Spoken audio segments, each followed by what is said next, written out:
Hi guys, so today we are going to start lesson 3 of Tamil Nadu class 12 Modern India part 1, and this lesson is about the marks of Wellesley 1798 to 1805. He was in India, and you can see the beautiful painting of Sir Wellesley here. He was quite popular, and if you have read ever Modern India, you know that he brought Subsidiary Alliance, which is a very popular policy uh, for British Empire because it, helped them in severe annexation of India. So let's start the video. So his full name was Richard Colley Wellesley, and he was a great imperialist and called himself a Bengal tiger. Also, as we can see, he was a great imperialist. His determination was to launch a forward policy. Forward policy means to conquest the territories of India, bring more and more territories under British. That is called a forward policy. He wanted to make the British Empire in India into the British Empire of India. And for this, he brought subsidiary alliance. As you can see, British Empire in India means that okay, the British are there in India, but British Empire of India means that India has become a part of British Empire. So that the difference that he wanted to bring in India, and that is why he brought aggressive policy of subsidiary alliance. So in history, it is very important to know the background of the activities, that if someone took some actions, why did he do that? And what was the situation at that point of time? So it is very important if you're studying a person, you should know that when he came to India, a governor general, what was the political condition? So we can see that when Wellesley came, there was a kind of unrest in the country. There was, you know, the British power has been undermined, and there was French danger. So basically, the British, sovereignty was in a situation of dilemma. It was not in a very good state in India, and that is what Wellesley was trying to fight against. Now we'll see why we are saying that it was an unrest and it was not quite good for the British, because in northwestern India, Zaman Shah Durrani's his aggressive policy was a threat. He wanted to invade northwestern India. North and central India, Marathas were a superpower, so that was not good for British. Then Nizam of Hyderabad, he employed Frenchmen to train his army. Now, whenever British used to see French, they used to go mad कि भैया कुछ भी चाहिए हमें French नहीं चाहिए, ठीक है, मतलब फ्रेंच फ्राइज भी अगर आप रख दो उनके सामने तो वो नहीं खाएंगे, वैसी वाली बात है. सो दे वर लाइक कि French are a danger to Britain's sovereignty over Indian. So over India. So they wanted that if French will remain here, they will, some way or the other, they will take the powers of British. So they wanted to first throw them out of the India. So that was their intention. Also, you can see there was a political unrest in the Karnataka region, and Tipu Sultan, if you have watched the last video, I would suggest you please go and watch first the videos which had already been uploaded for Tamil Nadu, and then you can come back here. Lesson 1 and 2, do that, then come to lesson 3. So there you can see that Tipu Sultan was in a state where he wanted to compromise anything. He wanted to get into an agreement with anyone to throw British out of his empire. So obviously he was an uncompromising enemy for the British. So that is quite clear. So you can see this situation was not very pleasant for the British because there was nothing which was going in their favor. Also, the successor of Cornwallis, he was Sir John Shore, and he was not a very aggressive person. He followed a policy of neutrality, and in British opinion, it kind of, undermined British power in India. So basically, this was also not good for British. Also, there was a threat of Napoleon's invasion, so that also was a like very severe pressure on the British. So there were two aims for Wellesley now: preserve the British prestige and remove French danger. So as we can see, the whole of area was in a haywire situation, and that is what Wellesley wanted to, resolve, kind of, for the British, not for India. He didn't want anything good for India. It was only what he wanted to do for Britain. So that what he wanted to do, that whatever he has to do, he will do to preserve the prestige of British and bring back what it was there and actually expand it, but also at the same time remove any kind of external danger which is posing right now to India, to not protect India, but to protect the Britain's interests. Okay. So if anytime we, study subsidiary system, we are always thinking that this system was introduced by Lord Wellesley, but that is not true. This system already existed before Wellesley came into India. His predecessors had already these kind of alliances with Nawabs of Oudh and Hyderabad, and Nizam of Hyderabad. But what was unique by Wellesley was the application of the system. So, if there was something original in the subsidiary alliance by Wellesley, it was the application of the system, because he enlarged it, he consolidated the already existing system, and he made it in, he applied the system in such a way that any kind of issue, any kind of dispute, would be utilized by the British, and the Indian rulers would be brought under British Empire. And as you will see that when the predecessors of Wellesley were also concluding alliances, the system was same, that the Indian rulers would be providing subsidies to the British rulers, and they would maintain British troops in the state to protect them from any kind of external invasion or any kind of threat. So system was same, but what Wellesley did was, first of all, his application was aggressive. Like whenever he found a chance that there is kind of succession dispute, enter it. There is kind of any kind of dispute, he took the benefit of it and he applied subsidiary alliance there and then. So that is what we see. The originality of the idea of Wellesley lied in his application. Okay.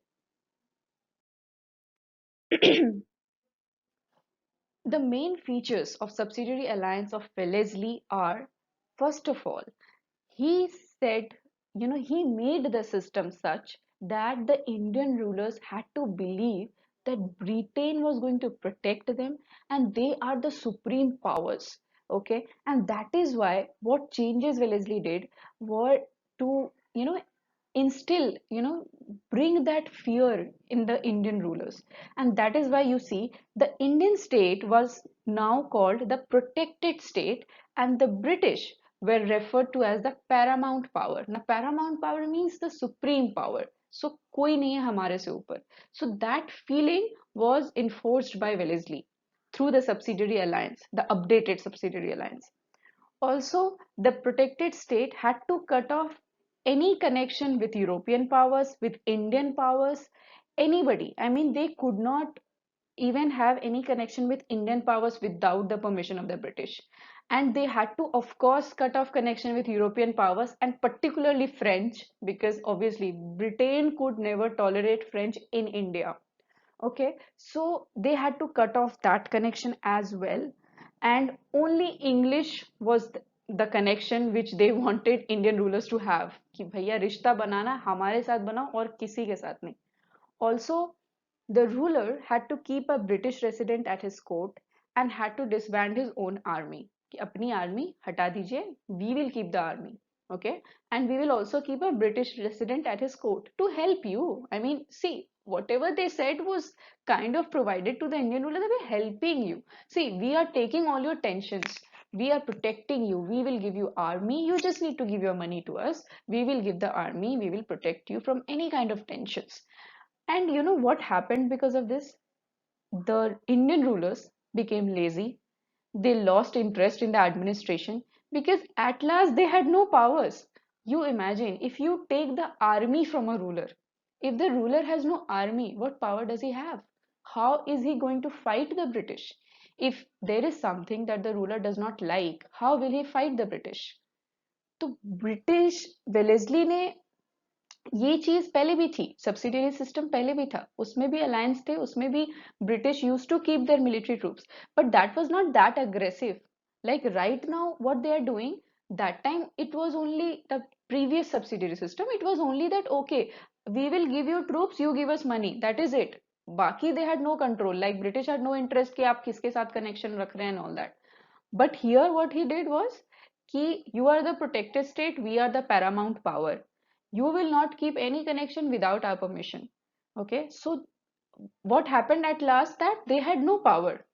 Okay, the army did, they didn't have their army, they didn't have any power to whom to contact, to whom not to contact, they cannot keep any political contact with any European or Indian. So at last they had no powers. So the administration got haywire because Indian rulers had no interest, they got lazy. Also, since the ruler had to disband his own army, it led to huge unemployment because all these army workers, the soldiers, everyone got unemployed who were working for the ruler, Indian rulers. So what happened then? They became, the looters, dacoits, and that is why we have heard about pindaris. They were that looters, वो road looters जो होते रास्ते में लूटते थे लोगों को.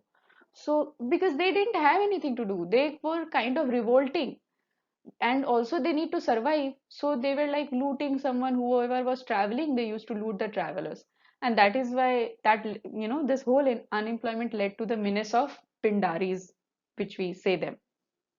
Also, the ruler of the protected state, he could not employ Europeans in his service without the sanction of the paramount power. Simply, they could not do anything without the permission of the British.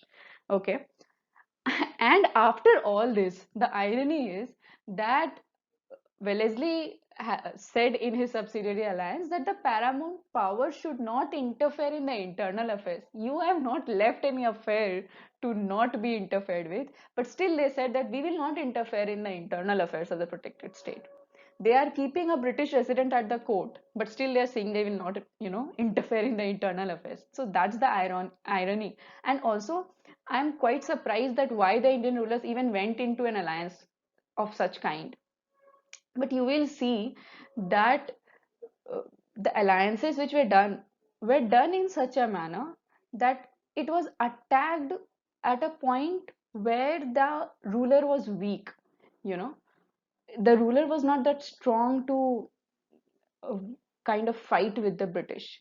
And the British, the Wellesley, used to take the benefit of the weakness of the ruler or the situation of the state. So that is how he, expanded through his subsidiary alliance. So now we will see how actually the subsidiary system got enforced. So the first state which came under subsidiary system, now this is very important point, that the first state which came under subsidiary system is Hyderabad, was Hyderabad. And the enforcement was done in 1798. All the French troops in Hyderabad were disbanded, of course, and new treaty was concluded in 1800 by which the Nizam had to cede large territories of Hyderabad. Now this you will see very common. What they do, that first when they enter into the subsidiary system, they do not demand anything extra. They will say you that okay, we will just give troops, you just give us money and we will not do anything. But what they did, एक बार घुस गए, एक बार they entered into the subsidiary system. Now they have like removed the army of the ruler. They have their own army there. Now they used to pressure the Nawab that you need to give me this territory, that territory, the good ones, of course, because we need to increase the army. This and this threats are there. So any kind of blackmailing to cede the territories as well. Because when they entered into the subsidiary system, that did not contain any provision of ceding territories. They only said that you give us money and we will provide you army. But now you will see that once they entered into the treaty, later the treaty used to get updated. That give us this and this territory so that we can expand the army, we will give more protection and this and that. Okay, so the next state we talk about is Oudh, where as we have already heard that the Oudh ruler was frightened. He was like threatened that see Zaman Sadurani of Afghanistan is going to invade here and he will like you will not be able to fight him. So he was forced into a subsidiary treaty, and as you can see the beautiful picture of Zaman Shah Durrani. So yeah, so the Oudh ruler was forced into a subsidiary treaty, and he also had to give his good areas, the rich ones, Rohilkhand, the Lower Doab, and Gorakhpur, because British said that we need to maintain an increased army to fight Zaman Shah. So also, they said that since this is a very severe situation, so we need to have the law and order in control as well. And then the British were authorized to frame rules and regulations also to like maintain law and order in Oudh. So now you can see that they started interfering in the internal affairs of the state as well. So this is how they would expand. It was not that they would do it in one step. In several steps, they used to increase their power in the state. And the states obviously became weaker and weaker with the expansion of power of British. That is it that they were doing.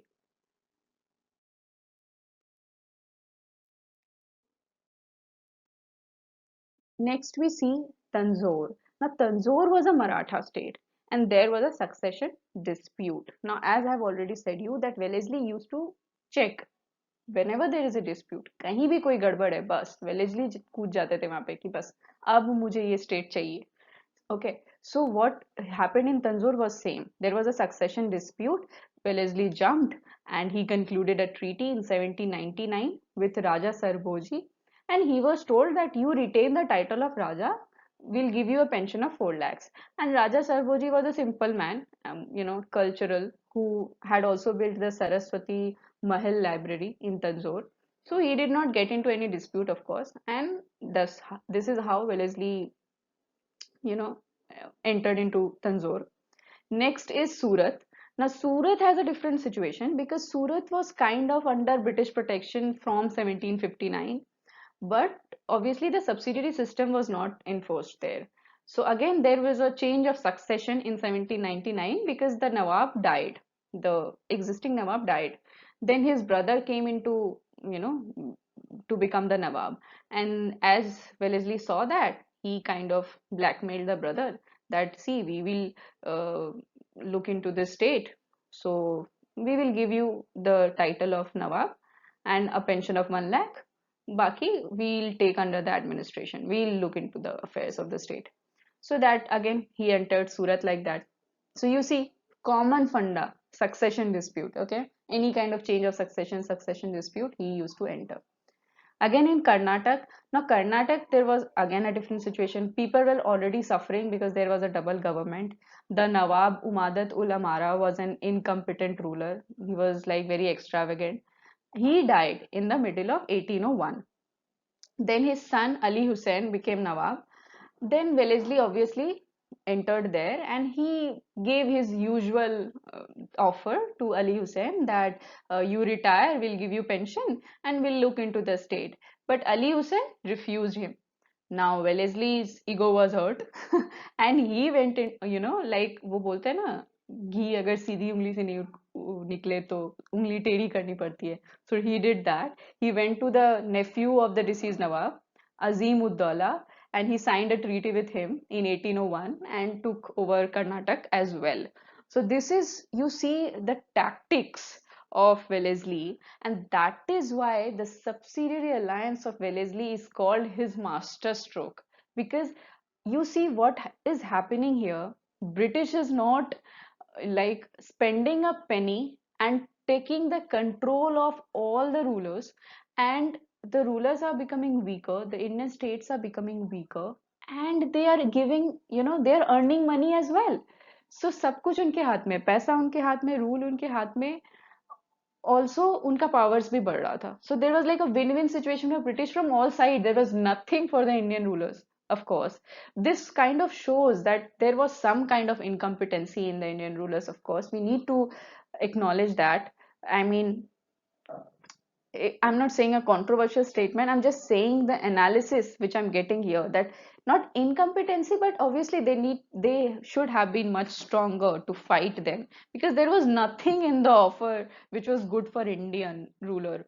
I mean, the ruler who was going into the treaty, he had actually nothing. It was kind of like hiding from the responsibilities, that if there is an issue, if there is going to be some invasion, so we will protect you. You can protect yourself. You need to take steps. You have your own army. You can take your own steps, make your own strong army. You don't need another, European power to come and help you. So, and help is something else. What they were suggesting was that you give us this, you give us that, and you know we will give you protection, and you will not do anything without our permission. So this was not something which you could have ever entered into if you're a ruler.